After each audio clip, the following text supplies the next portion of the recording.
হুমায়রার মৃত্যু ঘিরে নতুন রহস্য। পাকিস্তানি মডেল ও অভিনেত্রী হুমায়রা আসগরের মৃত্যু নিয়ে রহস্য কাটছেই না। ৮ জুলাই করাচির একটি ফ্ল্যাট থেকে উদ্ধার হয় তার পচাগলা মরদেহ।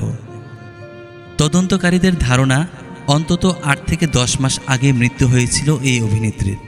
কিন্তু কিভাবে, কেন, সেসব প্রশ্নের উত্তর এখনও অধরা। পুলিশ সূত্রে জানা গেছে, হুমায়রার ফ্ল্যাট থেকে ৩-৪টি মাটির পাত্রে অদ্ভুত এক ধরনের সাদা পাউডার উদ্ধার করা হয়েছে। সেই পাউডার এখন তদন্তের কেন্দ্রবিন্দু। পুলিশের ভাষ্য, এসব পাউডারের উৎস বা উপস্থিতির যৌক্তিক ব্যাখ্যা এখনও মেলেনি।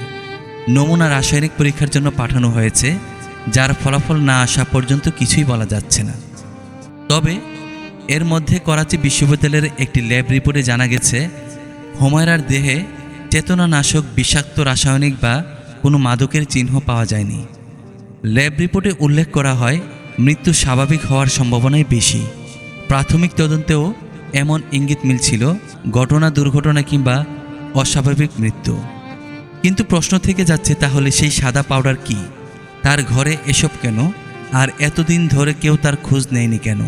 হুমায়রার মৃত্যু ঘিরে জেগে থাকে এসব প্রশ্নের জল্পনা ক্রমেই বাড়ছে। বিশেষ করে কালো জাদু বা আধ্যাত্মিক চর্চার সম্ভাবনাও উড়িয়ে দিচ্ছেন না কেউ কেউ। লাহোরের মেয়ে হুমায়রা আসগরের মিডিয়া যাত্রা 2015 সালে। জাস্ট ম্যারেড, এহসান ফারামুশ, গরু, চল দিল চল মেরের মতো সিরিয়ালে অভিনয় করে দর্শকের নজর কাড়েন। পরে বড় পর্দায় জালবি ও লাভ ভ্যাকসিন ছবিতে অভিনয় করেন। তবে তাকে সবচেয়ে বেশি আলোচনায় এনেছিল 2022 সালের রিয়েলিটি শো তামাশার ঘর।